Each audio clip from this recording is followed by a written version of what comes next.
ማንም በህይወቱ ላይ ለውጥ የፈለገ ሁሉ ሊያነባው የሚገባው መጽሐፍ ነው። ታዋቂው ደራሲ ቲሞቲ ስለዚህ መጽሐፍ ሲናገር ከመጽሐፍ ቅዱስ ቀጥሎ ህይወቴን የምመራበት መጽሐፍ ሆኗል፣ አሁን ላይ አዲስ ሰው እንደሆንኩኝ ይሰማኛል ሲል ለዚህ መጽሐፍ ያለውን አድናቆት ገልጿል። ይህ መጽሐፍ በጭንቅላት ውስጥ ምን እየተከናወነ እንደሆነ የሚያስረዳና ከጥድፊያ ተላቀን የሰከነ ህይወት እንዴት ሊኖረን እንደሚችል በስፋት ያትታል። ባጭሩ ይህ መጽሐፍ ህይወት ቀያሪ መጽሐፍ ነው።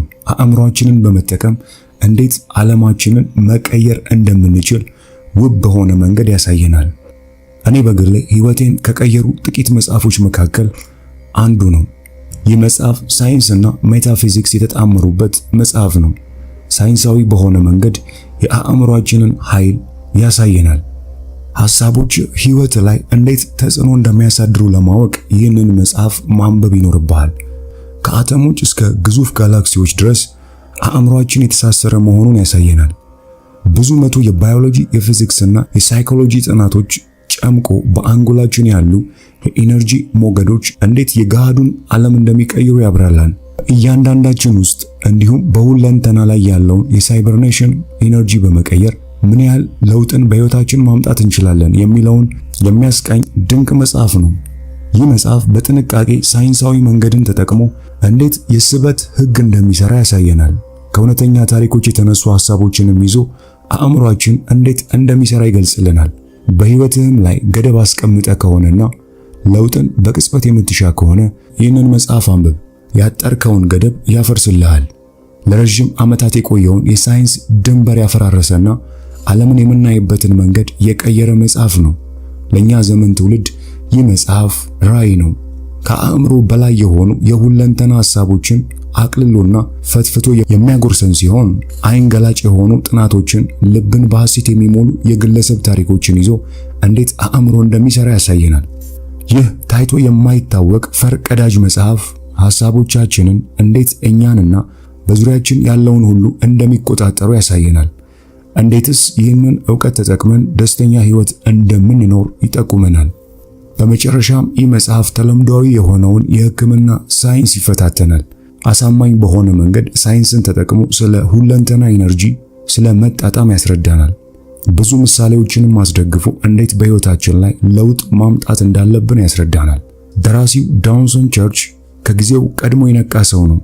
ይህ መጽሐፉም ሁሉንም ከሚያገናኘው ኢነርጂ ጀርባ ያለውን እንድናይ አይናችንን ይገልጠዋል። ደራሲው በሚያስደንቅ መንገድ ሐሳቦቻችን እንዴት ዓለማችንን እንደሚፈጥሩ ያሳየናል። እኔ በግሌ ይህንን መጽሐፍ ወድጄዋለሁ። ጣፋጭና መሳጭ በሆኑ ታሪኮች ታጅቦ ቀርቧል። እናም ብዙ ባህታውያንና የሃይማኖት ሰዎች ያውቁት የነበረውን ጥበብ የሳይንስ ሰዎችም እየተቀበሉ መምጣታቸው የሚደንቅ ነው። በዚህ መጽሐፍም ስለ ተአምረኛው የአእምሮ ኢነርጂ እናወራለን። ይህ ቁሳዊ ዓለም የሚቀረጸው፣ የሚፈርሰው፣ የሚሰራው አስቀድሞ በሰው ልጅ አእምሮ ውስጥ ነው። ዛሬ ላይ የምታያቸው ሰማይ ጠቀስ ሕንጻዎች ወረቀት ላይ የተሳሉ ተራ ንድፎች ነበሩ። በዚህ ምዕራፍ ላይም የአእምሮ ስርዓት እንዴት እንደሚዘረጋና አንጎላችን እንዴት እንደሚሰራ እንመለከታለን። አልበርት አንስታይን ሁሉም ቁሶች ከማይዳሰሰውና ከማይታየው ኢነርጂ ነው የተሰሩት ይለናል። ይህ እንዴት ሊሆን ቻለ? እንዴትስ በሁለንተና ውስጥ ያለውን ኢነርጂ አቅጣጫ በማስቀየር ለኛ ጥቅም ማዋል እንችላለን የሚለውን እንመረምራለን። በቀን ውሏችን ውስጥ እንበሳጫለን፣ እንደሰታለን፣ እናኮርፋለን። ብዙ አይነት ስሜቶች ይፈራረቁብናል። ሆኖም እነዚህ ስሜቶች በአንጎላችን ውስጥ ያሉ ሞገዶች ላይ ምን አይነት ተጽዕኖ ይፈጥራሉ? እንዴትስ ከሐሳብ ማዕበል ተላቀን የተረጋጋ ህይወትን መኖር እንችላለን የሚለውን እንመለከታለን። የሐሳብ ሞገዶችን እንዴት መቆጣጠር እንደምንችልና የመልካም ሐሳቦችን ኃይል እንዴት መጨመር እንዳለብን እንመለከታለን። አንድን ሥራ ልንሰራ ስንል ከኋላ እየጎተተ የሚያስቀረን ኃይል ምንድን ነው? ስለምንስ ከጀርባችን ሆኖ ሹክ የሚለን ድምፅ ጸጥ አይልም? እንዴትስ ከጭንቀት ሐሳቦች ነፃ ሆነን ህይወታችንን ወደ አሸናፊነት ማሸጋገር እንችላለን? አንዳንዴ እውነት የማይመስሉ ግጥምጥሞች አስተውለን እናውቅ ይሆናል። ለመሆኑ እነዚህ ግጥምጥሞች በምን ምክንያት ይፈጠራሉ? ስለምንስ አንዳንድ ሰዎች መጥፎ ክስተቶች ተከታትለው ይገጥሟቸዋል? ለምንስ አንዳንዶችን የደስታ ክስተቶች ይደራረቡባቸዋል? ከኛ አእምሮ በላይ የሆኑ የሁለንተና ሚስጥራት እንዳሉ ቢነገረንስ? በዚህ ምዕራፍ ስለ ኳንተም ሊፕ፣ ስለ የስበት ሕግና ስለ መንፈሳዊ ንቃት እንመለከታለን። በዚህ መጽሐፍ ውስጥ በህይወት ኢነርጂ ምክንያት ህይወታችንን ሌላ ዓለም ውስጥ እንከተዋለን። ኢነርጂን በመጠቀም በህይወታችን ውስጥ አስደናቂ ለውጦችን እንፈጥራለን። እነሆ የአእምሮ ኢነርጂ ዓለም ውስጥ ተያይዘን እንግባ። ሳይንስ ዘመናዊ የአምልኮ ቋንቋ ሆኗል። እኔ ዛሬ በማስተምርባቸው መድረኮች ላይ ስለ ሃይማኖት፣ ስለ ጥንታዊ ባህላት ወይም ሌላ ሐሳቦችን ሳጋራ መድረኩ ለሁለት ይከፈላል። ሐሳቤን በግማሽ የሚቀበሉ ወይም የሚቃወሙም ይበዛሉ። ሆኖም ግን ሳይንስ ሁሉንም አንድ ያደርጋቸዋል፣ ሁሉንም ያሳምናቸዋል።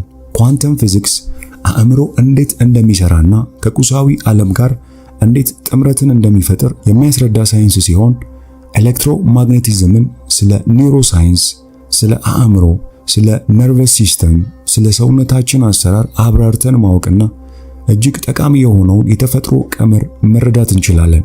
አዳዲስ ሳይንሳዊ ጥናቶች ሁሉ ጣታቸውን ወደ አንድ አቅጣጫ ይጠቁማሉ። እኛ ስጋ ለባሽ የሆነውና በስባሹ አካላችን ብቻ አይደለንም። ከዚህ ይልቅ ተቀያያሪ፣ ተለዋዋጭ የሆነና ከፍተኛ የንቃተ ደረጃ ላይ መድረስ የሚችልና ልዕለ ተፈጥሯዊ ኃይል ያለን ፍጡራን ነን። በሰውነታችን ውስጥ ያለውን ጄኔቲካዊ መዋቅር መቀየር የምንችል አስገራሚ ፍጡራን ነን። አዳዲስ ሳይንሳዊ መረጃዎች በመጡ ቁጥር የሰው ልጅ ምን ያህል ድንቅ እንደሆነና ምን ያህል ገደብ አልባ ኃይል እንዳለው እየተረዳን መጥተናል። ይህ የመማራችንና የማወቃችን መንገድ ጥበብ ይሰኛል። አእምሯችን ላይ ያሉ መዋቅሮችን፣ ስርዓቶችን በመቀየር እንደ አዲስ በመጻፍ አዲስ ማንነት፣ አዲስ ሰውነትን መፍጠር እንችላለን። ለዚህም ይረዳን ዘንድ ይህ መጽሐፍ እጅግ ውብ የሆኑ ምክሮችንና ጥናቶችን ይዟል። ስለ አእምሯችን በርብረን እንድናውቅ ያለንን አቅም እንድንረዳ ይገፋናል። አእምሯችንን አዲስ ዕውቀትና አዲስ ጥበብ ስናስለምደው አዲስ ልማድ፣ አዲስ ማንነትን ይገነባልናል። ይህን መጽሐፍ ደጋግሞ በማንበብ የነገውን እኛነታችንን ዛሬ ላይ መፍጠር እንችላለን።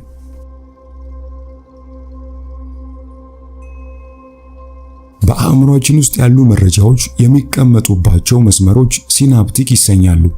ልክ እንደ ሸረሪት ድር አድርጋ አስባቸው። ሸረሪቷ ደጋግማ በአንድ መስመር ላይ ብቻ ስታደራ መስመሩ እየጠነከረና እየወፈረ ይመጣል። በጊዜ ሂደትም በዚህ መስመር ላይ መመላለሷን ስታቆም መስመሩ እየተዳከመ እየተበጠሰ ይጠፋል። አእምሮ ላይም የሚሆነው ይኸው ነው። አንድን ነገር ደጋግመ በፈጸምከው ወይም ባሰብከው ቁጥር ሐሳቡ በአእምሮ ውስጥ እየጠነከረ ወደ ልማድነት ይቀየራል። እናም እነዚህን የሲናፕቲክ መስመሮች ለመጠገን ከሚረዱ መንገዶች አንዱ መጽሐፍ ማንበብ ነው። ብዙ ሺህ ሰዎችን ያሳተፈ አንድ ጥናት አካሂጄ ነበር። እናም በዚህ ጥናት ውስጥ የተሳተፉ ሰዎች አዲስ መረጃን በመቀበላቸው ምክንያት ብቻ ህይወታቸው ሲቀየር ተመልክቻለሁ። ይህ አዲስ መረጃ በአንጎላቸው ውስጥ አዳዲስ የሲናፕቲክ መስመሮችን ይገነባል። በተለይም ደግሞ ሰዎች የተቀበሉትን አዲስ መረጃ ለሌሎች ሰዎች ሲያስተላልፉና ሲያስረዱ ይበልጥ ሐሳቡ እየገባቸው በአእምሮአቸው የገነቡትን መስመር እየጠነከረ ይመጣል። አንድን ነገር ስለምን እያደረግከው እንደሆነ ምክንያት ካስቀመጥክና ከአድራጎት ጀርባ ትርጓሜ ካለ ድርጊቱን የማድረግ ተነሳሽነት ይጨምራል። ስለምን ጠዋት 12 ሰዓት ላይ ከእንቅልፍ ትነሳለህ? ስለምን ረጅም የታክሲ ሰልፍ ትሰለፋለህ? ስለምን ምሳህን 6 ሰዓት ላይ ትመገባለህ? እያንዳንዱን ድርጊትህን በምክንያት የምትፈጽም ከሆነ ህይወት አታካች አይሆንብህም፣ አትሰለችም። አእምሮህም መነሳሳትን ያደርጋል። አእምሮ ከተለምዷዊ አሰራር ወጥቶ አዲስ መንገድን ሲከተልም አዲስ የሆነ መነቃቃትን ያገኛል። እናም ትናንት ያደረግከውን አሰልቺና ትርጉም አልባ ድርጊት ዛሬ ላይ ባለ ህይወትን በሚቀየር አዲስ አነቃቂ ልማድ ቀይረው። በአንድ ስፍራ ላይ መዳከርህ ልክ በጭቃ ላይ እንዳለች አይጥ ያደርግሃል። በዚያ በቆምክበት ትዳክራለህ። በመጨረሻም ይደክምህና ወድቀህ ሳትነሳ ትቀራለህ። እናም ዕውቀት ብቻውን ትርጉም የለውም። ካገኘኸው አዲስ ዕውቀት ጋር አብረህ ለምን የሚል ጥያቄ አንሳ። ቀጣይ የምታደርገው የምትከውነው ድርጊት እንዲሁ በዘፈቀደ እንዳይሆን ቆም ብለህ ለማሰብ ሞክር። ልክ እንደ አይጧ በማይጠቅምህ ጭቃ ላይ እየዳከርክ ነው ወይስ የምትሮጠው ሩጫና የምትጓዘው መንገድ ካሰብከው መዳረሻ ስፍራ የሚያደርስ ነው? ሐሳብ፣ ጠባይና ዕውቀትህን ለምን በሚል ጥያቄ ስትፈትናቸው ላንተ ህይወት ጠቃሚ በሆነ ስፍራ ላይ ራስህን ታገኘዋለህ። እናም ምን ላድርግ፣ እንዴትስ የሚጠቅመኝን ልወቅ ከሆነ ጥያቄ ይህ መጽሐፍ ምላሽን ይዞልሃል። አዲስ ልማድ፣ አዲስ ያላወቅከውን ህይወትም እንድታገኝ ይረዳሃል። ልምድ የሚለው ቃል የሚወክለው በአንጎል ውስጥ የሚፈጠሩትን የኒውራል ወይም የሲናፕቲክ መስመሮችን ነው። እነዚህ ልክ እንደ ሸረሪት ድር የተጠላለፉ መስመሮችን በነፃነት፣ በመትረፍረፍ፣ በምስጋናና በደስታ ስሜቶች ስትሞላቸው ሰውነትህ ከጭንቀት እየተላቀቀና መንገድህም ጠርቶ እየታየ ይመጣልሃል። መልካም ልማድንም ገነባ ማለት እንችላለን። ዕውቀት ለአእምሮ እንደሆነ ሁሉ ልማድም ለሰውነት ይሆናል። መልካም ዕውቀትን እየተመገብክ ስትመጣ ጠንካራ አእምሮን ትገነባለህ። መልካም ልማድህም ድግግሞች ሲኖረው ሰውነት ላይ መልካም ተጽዕኖ ያርፍበታል። በዚህ መንገድ ነው የሰውነት ጄኔቲካዊ መዋቅር መለወጥ የምትችለው። ልክ አዲስ ሶፍትዌር በመጫን የኮምፒውተሩን ውስጣዊ አሰራር መለወጥ እንደሚቻለው ሁሉ አንተም አዲስ መረጃን ወደ አእምሮ ስታስገባ የአእምሮህን አሰራር ትለውጣለህ። አዲስ መረጃ ወደ አእምሮ የምታስገባው ከከባቢህ ነው። ከባቢህ የአእምሮህን ሁኔታ ይወስነዋል። በዙሪያ ያሉ ሰዎች፣ አዋዋልህ፣ የምትሰማው ሁሉ ወደ አእምሮ ስርዓት ይሰርጻል። በአንጎልህ ውስጥም ያሉ የሲናፕቲክ መስመሮችን አሰራር ይለዋውጣል። ሰውነት ውስጥ ያሉ ጂኖች የተሰሩት ከፕሮቲን ንጥረ ነገሮች ሲሆን እነዚህ ጂኖች የሰውነትህን መላ አቀማመጥ ይወስኑታል። ብዙ ሰዎች ሰውነታቸው ሲዳከምና ህመም ሲበረታባቸው አእምሯቸውን በማሳመን በአንጎላቸው ውስጥ ያሉ የሲናፕቲክ መስመሮችን በመለዋወጥ የሰውነታቸውን ጂኖች ማዘዝ ችለዋል። ይህም ከህመማቸው እንዲፈወሱ አድርጓቸዋል። እናም መልካም ዕውቀቶችን ወደ አእምሮ ስታስገባና ደጋግመ ስታብሰለስላቸው አዳዲስ የሲናፕቲክ መስመሮችን በአእምሮ ውስጥ ትፈጥራለህ። ይህም ሰውነትህን እንደ አዲስ ለመገንባት ይረዳሃል። ሐሳቦችህም ልማድ እየሆኑ ይመጣሉ። ልማድህም ሰውነትህን ይቆጣጠራል። በዓለም ዙሪያ ያሉ አትሌቶች፣ ሙዚቀኞች፣ ሰዓሊያንና ሌሎች ስኬታማ ሰዎች ይህንን ሲያደርጉ ነው የቆዩት። አዳዲስ ዕውቀቶችንና ሐሳቦችን ወደ አእምሮአቸው ያስገባሉ። ዕውቀታቸውን በማብሰልሰል ጥበበኛ ይሆናሉ። ይህም ጥበብ አዲስ ልማድ ይፈጥርላቸዋል። አዲሱ ልማድ ሰውነታቸውን ይቀይረዋል። ልክ እንደ ማሽን የሚታደስና የሚለወጥ አካል ነው ያለን። አካል ይታደሳል ማለት መሰረታዊ ማንነት ይለወጣል ማለት አይደለም። ሆኖም አዳዲስ ልማዶች አንተን ከተዛባ ሰውነት፣ ከህመም ይፈውሱሃል። አዲስ ኢነርጂ፣ አዲስ መነሳሳትም በውስጥ ይፈጥራሉ። የተሻለ ነገን እንድታለም ትሆናለህ። አዲስ ስራ፣ አዲስ የፍቅር ግንኙነት፣ አዲስ እድል እንድታለም ትሆናለህ። ከነበርክበት አዘቅትም ትወጣለህ። ዙሪያህን መመልከት፣ ነገሮችን በማስተዋል መመርመር ትጀምራለህ። ከዚህም ነው ከተጠቂነት ወደ አሸናፊነት የሚወስድህን መንገድ የምትጀምረው። ይህ የአእምሮ ኢነርጂ መጽሐፍ የሚያስተምርህም ይህንኑ ነው። የአእምሮ ኢነርጂ መጽሐፍ ለህይወት ልክ እንደ መመሪያ ነው። ሐሳቦችህን እንድትሰበስብና አእምሮህን እንድትቆጣጠረው ይረዳሃል። ይህ መጽሐፍ የተጻፈው አንብበ ዕውቀት እንድታገኝ ብቻ አይደለም። በመጽሐፍ ውስጥ የተጻፉትን ምክሮች ደጋግመ ወደ አዲስ ህይወት እንድትዘልቅ ጭምር ነው። ታውቃለህ፣ በየዕለቱ እንደ እውን አድርገህ የምትቀበለው ነገር ሁሉ በአእምሮ ውስጥ ያለ እንጂ ከጭንቅላት ውጭ የማይገኝ ነው። የምትሰማው ድምፅ፣ የምትዳስሰው ሸካራ ጠረጴዛ፣ የምትቀምሰው ምግብ፣ የምታሸተው ሽታ ሁሉም እውን በተባለው ዓለም ውስጥ የሉም። ሁሉ ነገር በአንጎል ውስጥ ብቻ ነው ያለው። በእውኑ ዓለም ውስጥ ያለው የኢነርጂ ፍሰት ብቻ ነው። ይህንን የኢነርጂ ፍሰት ትርጉም ወዳለውና አንተ ወደምትረዳው ቋንቋ አንጎል ተርጉሞ ያቀርብልሃል። ለምሳሌ ያህል ከብርቱካን ዛፍ አጠገብ ተቀምጠ ሳለ አንዲት ብርቱካን ወድቃ አጠገብ አረፈች። የብርሃን ቅንጣቶች የብርቱካኑ ፍሬ ላይ አርፈው ወደ አይን ሲመጡ የሚይዙት የርግብግቢት መጠን ወይም ፍሪኩዌንሲ አላቸው። ይህም 600 ናኖሜትር ነው። ይህን ርግብግቢት አንጎል ብርቱካናማ ብሎ ይተረጉመዋል። ብርቱካናማ ቀለም ከብርሃን ርግብግቢት ባለፈ በእውኑ ዓለም ውስጥ ትርጓሜ የለውም። ብርቱካኑን አንስተ መብላት ስትጀምር ምላስ ላይ ያሉ የነርቭ ሕዋሳት ብርቱካኑ ጣፋጭ እንደሆነ ለአንጎል መልእክትን ይልካሉ።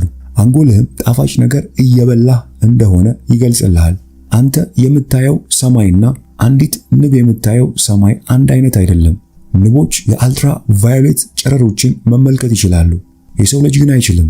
እናም ንብ አንድ አበባን ሲመለከት ልክ እንደኔና እንዳንተ አይደለም የሚያየው። እባብ የኢንፍራሬድ ጨረርን መመልከት ይችላል።